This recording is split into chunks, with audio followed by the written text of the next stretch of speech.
Now then, on our stage across from us, we have three ladies, all of whom say that they are Connie Godin, mother of Tawny Godin, Miss America of 1976.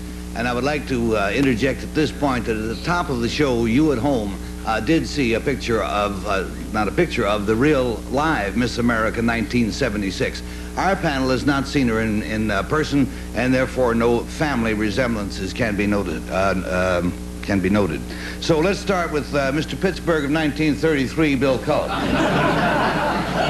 I had Miss America hopes too, but Miss America said no way. I said there's a way. Number 3, the fact that you had Miss America hopes, we've been talking about that, and your father said no way, did it in any way influence you when your daughter wanted to become Miss America or enter the contest? No, I don't think so. I mean, would you ordinarily, had this not happened to you, would you have given her approval?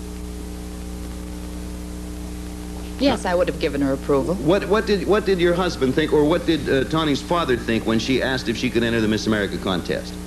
It's your decision. He left it up completely to her? Mm-hmm. Number 1, how many of the girls in the contest do you think have parental approval or blessing? Oh, I think all of them did. I think most people approved today. And that takes us, please, to Peggy Cass. Thank you. Number 2, do you live in New York City or somewhere else in New York State? I live in the Bronx. Oh, that's New York City, I hope. They haven't left us too, have they? That's not Manhattan. Oh, well, number 3, do you live in New York City as well? I live in Westchester. Thank you. What year, number 1, what year was Bess Myerson Miss America? 1945. Thank you. And number 3, does your daughter go to school? Not right now. But I mean, did she? Skidmore College. Thank you. And number 2, what does she intend to do after Miss America what? Well, after Miss America, she will return to college, and then she hopes to pursue her music career. Thank you. And that takes us on, please, to John Henry Falk. I just want to say, Gary, that any one of those could have been Miss America herself, prettiest ladies I ever laid eyes on. I always do that. John Conley Linden taught me to do that to ladies when I'm around. Number 2, is any special training, any way you train them? You know, you train race horses up and roping horses up. Do you train a Miss America contest in any way? No, you definitely don't, but you do have to have a lot of training for your talent, and she's very talented. Mm-hmm. Number 1, what was her talent on the, you know, they have to display talent as part of the contest. She played her own piano composition. What did she play? It's called Images in Pastel, and she wrote it herself. Number 3, what are they? Thank you, John. We're going on to Kitty. Thank you. Number 2, is this your only child? This is my only child. That's why you could travel with her. Right. Number 1, how many contests did she have to enter before she won the Miss America contest? She only entered one, Miss Saratoga Springs. And she won that? Yes, she did. Number 3, was Miss Slaughter still connected with the pageant when you were there? No. Who was the head of it? Albert Marx. And number 2, why did you say yes? Why did your father say no to you? Well, I have a very old-fashioned father who felt that show business was not the thing to get involved in any way. I definitely wanted to do it. I felt it would have been a fun thing. And now when I see my daughter having such a grand time, I relive all of the times over again. Number 1, where did you travel? Friends, sorry. Time is up. When you hear the bell, that means that you must make up your mind and decide which one it is. Is it Miss America's mother number 1? Or is it Miss America's mother number 2? Or is it Miss America's mother number 3? In any event, we pay $50 to the group for each wrong guess.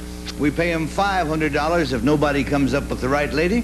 And Bill Cullen starts, please. Okay, as someone who, as you say, was Mr. Pittsburgh back in 1933, I don't know, it takes one to know one, and and for that reason, I voted for number 1. I liked her answers, and I think she's the lady. All righty, so we started right in the beginning with the number 1, Peggy Cass, coming out. Well, I mean, everybody's just fine over there, but number 3's so chic and so snappy and so good looking. I mean, she might have beat Bess Myerson. Number 3. You got a 1 and a 3, and John Henry Falk coming out. I think Miss America looks like somebody that came from the Bronx, and just lovely, in other words. And so I voted number 2. Right in the middle. All right, everybody's got one. And Kitty, how about you? Well, it's got to be number 2. She should have been Miss America herself. See there, John, you're not in bad company. You stick there with Kitty. The votes are all in. It's a pleasure once again for us to bring Tawny Godin, Miss America 1976, out here and show us which one is your mother. Somebody over there is very proud of you, young lady. And she looks them over and says, well, now, there you go.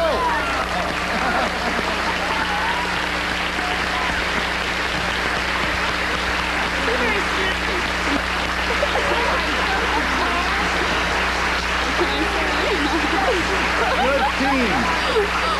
When you get the votes split around like that, that makes a great game. Let's find out who we all are. Number 1, what is your real name, please, and what do you do? My name is Joan Feinswog, and I teach 4th grade in Center Reach, New York.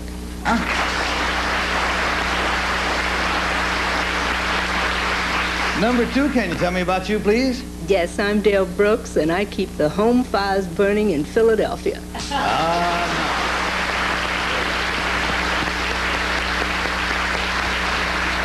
Tawny, just out of personal curiosity, I have danced with Bess Meyerson, which is one of the more ridiculous sights to be seen. How tall are you? Because Bess, is towering. Yes, she's very tall. Well, I'm 5'10" and a half barefoot. And Bess Meyerson was the tallest Miss America before me at 5'10". So I think we've proved that we grow them the biggest in New York State. And Bess.